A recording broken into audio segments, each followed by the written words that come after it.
আপনি কি জানেন প্রতিদিন আপনি কতবার আপনার স্মার্টফোন টাচ করেন? মাত্র 2617 বার। আপনি কি জানেন গড়পড়তা প্রতি 15 মিনিটে একবার আপনি ফোন চেক করেন, এবং এর অর্ধেকেরও বেশিবার আপনি চেক করেন শুধু শুধু কোনো ফোন বা SMS না এলেও? মনে পড়ে সেদিনটির কথা, যেদিন ভুল করে ফোন বাসায় রেখে এসেছিলেন? বা সেদিনের কথা যেদিন অর্ধেক পথ এসেও আবারও ফিরে গিয়েছিলেন শুধু ফোনটা নিয়ে আসার জন্যে? বা এখন যদি বলি ফোন রেখে 1 ঘন্টার জন্য বেরিয়ে আসুন, পারবেন করতে সেটা? স্ক্রিনের দিকে তাকিয়ে কত সময় আপনি কিছু বুঝে ওঠার আগেই রাস্তা পার হয়ে গেছেন, বা পড়ার মাঝে একটু চেক করতে গিয়ে দেখেছেন পার হয়ে গেছে ঘন্টারও বেশি। ভাববেন না যে এটা শুধু আপনারই হয়েছে। পৃথিবীর কোটি কোটি মানুষ এখন এই স্মার্টফোন নেশায় বুঁদ, এবং এটা ঘটানো হচ্ছে সুনির্দিষ্ট সুপরিকল্পিত ছক অনুসারে।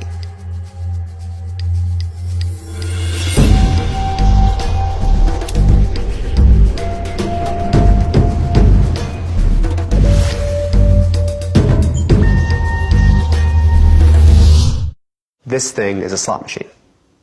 How is that a slot machine? Well, every time I check my phone, I'm playing the slot machine to see what did I get. This is one way to hijack people's minds and create a habit, to form a habit. What you do is you make it so when someone pulls a lever, sometimes they get a reward, an exciting reward. And it turns out that this design technique can be embedded inside of all these products. গুগলের প্রাক্তন product manager Tristan Harris সে কথাই বলছেন।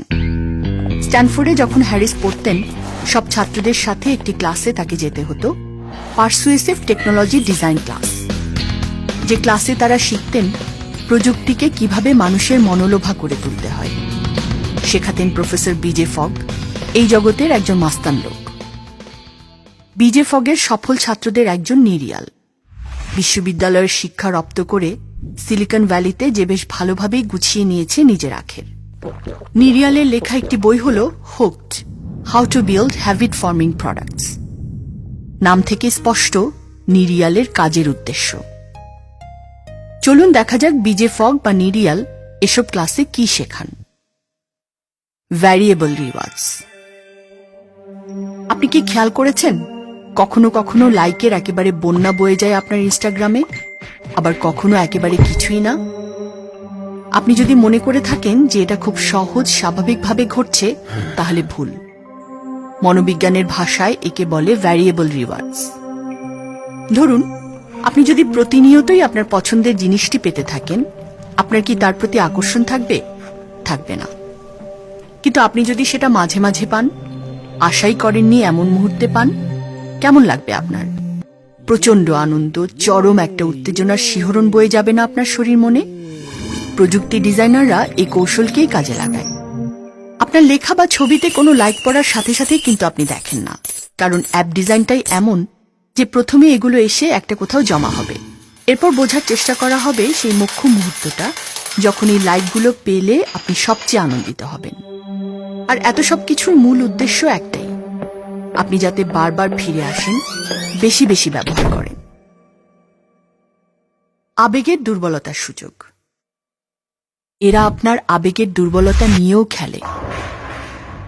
মানুষ যখন নিঃসঙ্গ থাকে, বিষণ্ণ বা হতাশ বোধ করে, দ্বিধাগ্রস্ত বা বিরক্ত থাকে, অথবা সিদ্ধান্তহীনতায় ভোগে, তখন তার আচরণ বা সিদ্ধান্তগুলো খুব ভেবে চিনতে হয় না। অস্থিরতা বা অশান্তি থেকে মুক্তি পেতে সে হয়তো মুহূর্তের আবেগ বা খেয়ালিপনার বশবর্তী হয়ে কিছু একটা করে বসে বা বলে বসে। প্রযুক্তি ডিজাইনাররা এসব দুর্বল মুহূর্তেরই সুযোগ নেয়। বিষণ্ণতা, একঘেয়েমি বা অন্যের মতামতের মুখাপেক্ষী মুহূর্তগুলোতে লাইক বা এ জাতীয় ফিচারগুলোর ব্যবস্থা করে দেয়, যা তাকে এসব সময় বেশি বেশি এগুলো ব্যবহারে প্রলুব্ধ করে। আরও ভয়ঙ্কর হল, এসব ডিজাইন কিন্তু গদবাঁধা সবার জন্য একই স্টাইলে করা হয় না, বরং বিশেষ অ্যালগোরিদমের মাধ্যমে প্রতিটি মানুষকে এরা টার্গেট করে আলাদা আলাদাভাবে। ফেসবুকের একটি ফাঁস হয়ে যাওয়া গোপন রিপোর্ট থেকে দেখা যায়, ফেসবুকের একজন কিশোর ব্যবহারকারী কখন মানসিক অনিশ্চয়তায় ভুগছে বা কখন বিষণ্ণতায় আক্রান্ত হচ্ছে, ফেসবুক তা ঠিক ঠিক ধরতে পারছে এবং সে অনুযায়ী তাকে কনফিডেন্স বুস্ট দিচ্ছে। এটা অবশ্য ফেসবুক পারছে, কারণ নিজের সম্পর্কে প্রতিনিয়তই আপনি যেসব তথ্য এখানে দিচ্ছেন তা বিশ্লেষণ করে আপনার রুচি, পছন্দ, আর্থিক সামর্থ্য, জীবনযাপন পদ্ধতির প্রায় নির্ভুল চিত্রাঙ্কন তার পক্ষে সম্ভব। এবং অর্থের বিনিময়ে এসব যে তারা তৃতীয় পক্ষের কাছে বিক্রি করে দিচ্ছে তাও নতুন খবর নয়। যদিও কেমব্রিজ অ্যানালিটিকা কেলেঙ্কারির পর বিষয়টি সবার সামনে আসে। প্রায় 9 কোটি গ্রাহকের ব্যক্তিগত তথ্য অসৎ উদ্দেশ্যে ব্যবহার করতে দেওয়ার অভিযোগ স্বীকার করে নেন ফেসবুকের কর্ণধার mark Zuckerberg. I want to start with just a basic question. Mark, what happened? What went wrong? So this was a major breach of trust, and I'm really sorry that this happened. We have a basic responsibility to protect people's data, and if we can't do that, then we don't deserve to have the opportunity to serve people. চলুন দেখা যাক কি সেবা তারা করছে। Smartphone আর জুয়ার machine দুটোর মধ্যে প্রক্রিয়াগত কোনো পার্থক্য নেই। দুটোই মানুষকে অনিশ্চয়তায় ভোগায়, আশা নিরাশার দোলাচলে রাখে। একজন মানুষ যখন জুয়ার মেশিনের হাতল ঘোরায় তখন কিন্তু সে জানে না যে তার জন্য কি অপেক্ষা করছে। হতে পারে সবচেয়ে বড় পুরস্কারটা সে পাবে, হতে পারে সে কিছুই পেল না।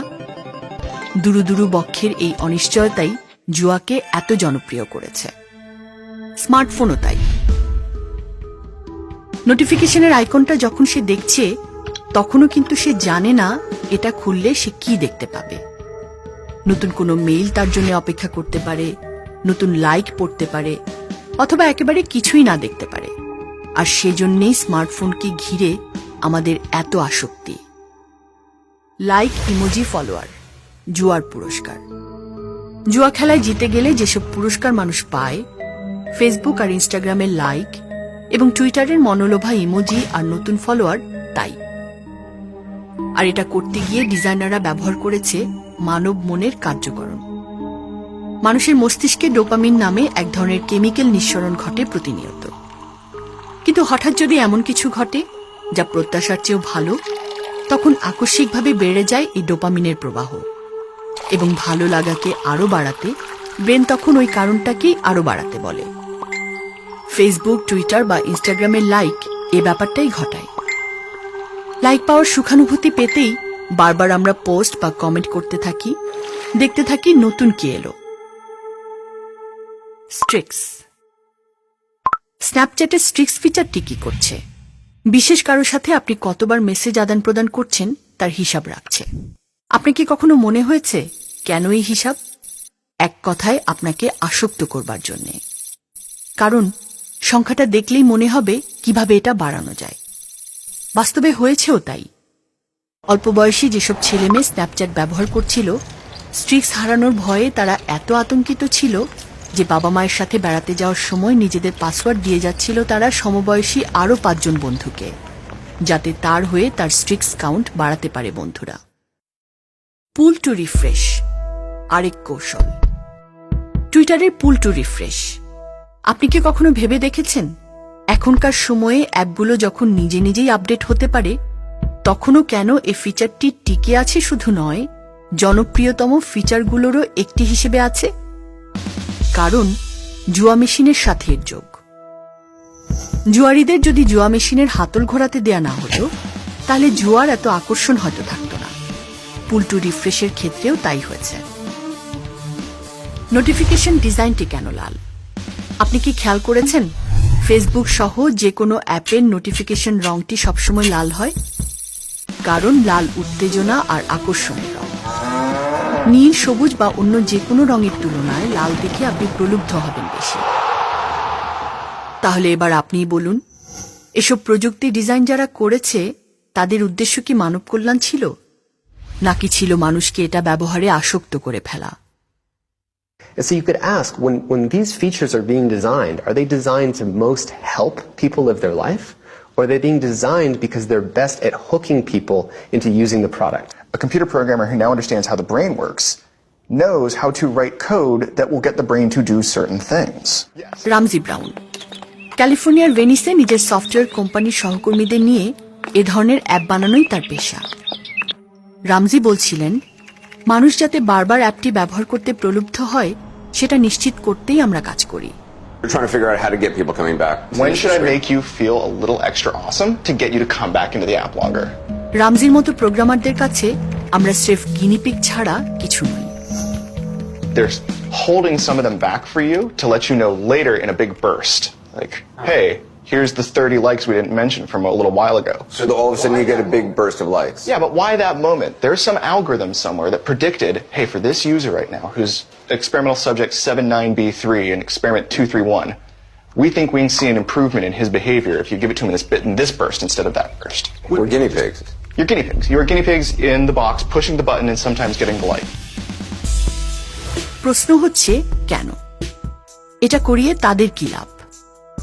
উত্তর হলো ব্যবসা। যত বেশি আপনি স্ক্রিনে থাকবেন তত আপনার সম্পর্কে তথ্য পাওয়া তাদের জন্য সহজ হবে এবং আপনাকে দেখানো যাবে আপনার আগ্রহের পণ্যের বিজ্ঞাপন। সোশ্যাল মিডিয়ায় কোম্পানিগুলো যে বিজ্ঞাপন দেয় গত 2 বছরে তা বেড়েছে 2 গুণেরও বেশি।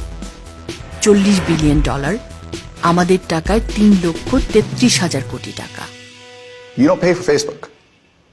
Advertisers pay for Facebook. You get to use it for free because your eyeballs are what's being sold there. So That's an interesting way to look at that you're not the customer for Facebook. You're not the customer. You don't send a check to Facebook, but Coca-Cola does. তারপরও আমরা আসক্ত হয়ে এগুলো দেখি কারণ এগুলো তৈরি করছে গেব জিকারম্যানের মতো সিলিকন ভ্যালির তুখোড় প্রোগ্রামাররা, যাদের আরেকটি পরিচয় হল অ্যাটেনশন ইঞ্জিনিয়ার। মানুষের মনোযোগ এবং আকর্ষণকে প্রলুব্ধ করার জন্য যারা লাস ভেগাসের জুয়া আসরের ফন্দিগুলো যেমন খাটাচ্ছে তেমনি প্রয়োগ করছে গেমিফিকেশনের কৌশল। ভিডিও গেমের মজাদার এবং প্রতিযোগিতামূলক উপাদানগুলোকে স্মার্টফোনের কন্টেন্টে ঢোকানো। বিজ্ঞানীরা বলেন জুয়ার আসরে কেউ গেলে যেমন তার বিপদের কথা ভেবে আমরা আতঙ্কিত হই, স্মার্টফোনের বিপদ তার চেয়েও অনেক অনেক বেশি। কারণ সারাক্ষণই তো সে ঘুরছে স্মার্টফোন নামের ওই জুয়োর মেশিনটা নিয়ে। আর সব জেনে শুনেই এই আসক্তির দিকে তাকে ঠেলে দিচ্ছে ভোগবাদী পণ্য আগ্রাসকরা। কারণ আপনি যত আসক্ত হবেন ততই ভারী হবে তাদের pocket. You know, and it's me, it's Mark, it's the Kevin Systrom at Instagram, it's all of these people understood this consciously, and we did it anyway. Sean Parker, ফেসবুকের সাবেক এই ভাইস প্রেসিডেন্ট, সম্প্রতি প্রকাশ্যেই স্বীকার করেছেন মানুষকে নেশায় বুঁদ করে রাখার জন্য এসব সাইটে যে কৌশল তারা ব্যবহার করেছেন। If the thought process that went into building these applications, Facebook being the first of them to really understand it, that thought process was all about how do we consume as much of your time and conscious attention as possible. God only knows what it's doing to our children's brains. Here's the reality. Corporations and creators of content have, since the beginning of time, wanted to make their content as engaging as possible. Asking tech companies, asking content creators to be less good at what they do feels like a ridiculous ask. It feels impossible. And also, it's very anti-capitalistic. This isn't the system that we live in.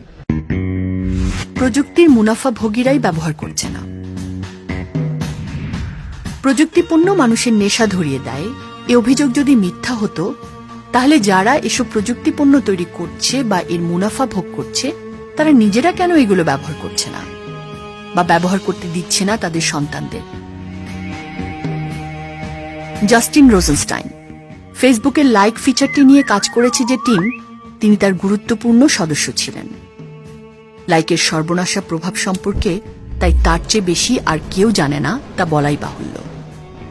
রোজেনস্টাইন নিজের ল্যাপটপের operating সিস্টেমটাকে এমনভাবে set করে রেখেছেন যাতে Reddit নামে একটি social media সাইটে তা ঢুকতেই না পারে। স্ন্যাপচ্যাটকে তিনি নাম দিয়েছেন হেরোইন বলে, আর সম্প্রতি একটি নতুন আইফোন কিনে তার সহকারীকে বলেছেন এখানে প্যারেন্টাল কন্ট্রোল সেট করে দিতে, যাতে চাইলেও নতুন কোনো অ্যাপ তিনি ডাউনলোড করতে না পারেন। একই কাজ করেছেন ফেসবুকের সাবেক প্রোডাক্ট ম্যানেজার লিয়া পারম্যানও। লাইক টিমের তিনিও একজন সক্রিয় সদস্য ছিলেন। 2009 সালে তার ব্লগ থেকেই লাইক ফিচারের ঘোষণাটি এসেছিল। ফেসবুকে কাজ করতে করতে পারম্যান এতটাই হাঁপিয়ে উঠেছিলেন যে শেষ পর্যন্ত পেশাই পরিবর্তন করে ফেলেছেন। পারম্যান এখন আর কম্পিউটার প্রোগ্রামার নন, তিনি এখন একজন ইলাস্ট্রেটর, ছবি আঁকেন, বৌদ্ধ ধর্মে দীক্ষা লাভ করেছেন। ছবির মধ্য দিয়ে তুলে ধরেন ধর্মের নৈতিক আর মানবিক বাণীগুলো। ফেসবুকের নিউজ ফিড বন্ধ রাখার জন্য পারম্যানের ফোনে আছে বিশেষ একটি ওয়েব ব্রাউজার প্লাগইন। আর ফেসবুকে তার নিজের পেজটা দেখভাল করার জন্য পয়সা দিয়ে ভাড়া করেছেন একজন সোশ্যাল মিডিয়া ম্যানেজারকে। এদের কাতারে সামিল হয়েছেন লরেন ব্রিজটার বা চামাত পালিহাপিতিয়ার মতো প্রযুক্তিবিদরাও। লরেন ব্রিজটার টুইটারের জনপ্রিয় পুল টু রিফ্রেশ ফিচারের উদ্ভাবক। ব্রিজটার বলেন, আমি জানি না দিনের পর দিন, সপ্তাহের পর সপ্তাহ, মাসের পর মাস, এমনকি বছরের পর বছর ধরে আমি যেসব কাজ করেছি তার কতটুকু মানুষের কল্যাণে লেগেছে। নিজের কম্পিউটার থেকে অনেকগুলো সাইটকে তিনি ব্লক করে রেখেছেন। টেলিগ্রাম নামের অ্যাপটিতে স্ত্রী আর ঘনিষ্ঠ দুজন বন্ধু ছাড়া বাকি সবাইকে সরিয়ে ফেলেছেন। নিজের ফোনটা তিনি সেই যে সন্ধ্যা 7টায় রান্নাঘরের সুইচ বোর্ডে চার্জে দিয়ে সরে পড়েন, হাতে নেন আবার ভোরবেলা ঘুম থেকে উঠে। ফেসবুকের সাবেক নির্বাহী চামাত পালিহাপিতিয়া 2006 থেকে ফেসবুকে ব্যবহারকারীর সংখ্যা বৃদ্ধির মূল প্রেরণক ছিলেন, কিন্তু তিনি নিজে এটা ব্যবহার করেন না। 10 বছরে সর্বোচ্চ 6-7টা পোস্ট দিয়েছেন। মার্ক জাকারবার্গের ফেসবুক অ্যাকাউন্ট দেখভালের জন্য রয়েছে 12 জন সহকারী। বিশ্বের সবচেয়ে বড় ধনকুবের বিল গেটস, তার প্রতিষ্ঠান মাইক্রোসফট সারা পৃথিবীর কম্পিউটার জগৎ দোর্দণ্ড প্রতাপে শাসন করছে। অথচ তার সন্তানরা দিনে 45 মিনিটের বেশি কম্পিউটার ব্যবহার করার সুযোগ পায় না। কেবল তাই নয়, সন্তানদের বয়স 14 হবার আগে বিল গেটস স্মার্টফোন তো দূরের কথা, মোবাইল ফোনই কিনে দেননি। আইফোন ও আইপ্যাডের নতুন মডেল বাজারে আসার সাথে সাথে অনলাইনে লাখ লাখ পিস আগাম বিক্রি হয়ে যায়। তার নির্মাতা অ্যাপলের কর্ণধার স্টিভ জবস কিন্তু তার সন্তানদের আইপ্যাড ব্যবহার করতে দেননি। আইপ্যাড যখন বাজারে এলো, স্টিভ জবসকে জিজ্ঞেস করা হয়েছিল, আপনার সন্তানরা কি এটা পছন্দ করেছে? স্টিভ জবস তখন উত্তর দিয়েছিলেন, না, ওরা এটা ব্যবহার করেনি। আমাদের সন্তানরা কতটা প্রযুক্তিপূর্ণ ব্যবহার করবে তার সীমা আমরা বেঁধে দিই। দুমুখ নীতি অবলম্বনকারী এসব প্রযুক্তি মাফিয়াদের অবস্থানটা আসলে ড্রাগ ডিলারের মতো। ড্রাগ ডিলাররা যেমন নিজেরা না হয়ে মানুষকে ড্রাগে আসক্ত করে, এরাও তেমনি। যেসব প্রযুক্তি পণ্য বানিয়ে এরা সম্পদের পাহাড় গড়ছে, নিজের সন্তানদের তারা বড় করছে সেসব ছাড়াই। সিলিকন ভ্যালির নামজাদা সব টেকনোলজিস্টদের সন্তানরা সেখানকার অভিজাত এমন সব স্কুলে যায় যেখানে আইফোন, আইপ্যাড তো দূরের কথা, ল্যাপটপ, এমনকি হোয়াইট বোর্ড পর্যন্ত নেই। কাজেই সচেতন হতে হবে আপনাকেই। নেশাগ্রস্ত হতে নয়, প্রযুক্তিকে ব্যবহার করুন শুধু কল্যাণে। প্রশ্ন করুন নিজেকে, শোষণের উপকরণ হয়েই কি আপনি বাঁচবেন, নাকি জেগে উঠবেন জীবনের আনন্দে, আত্মমর্যাদাবোধের মহত্বে?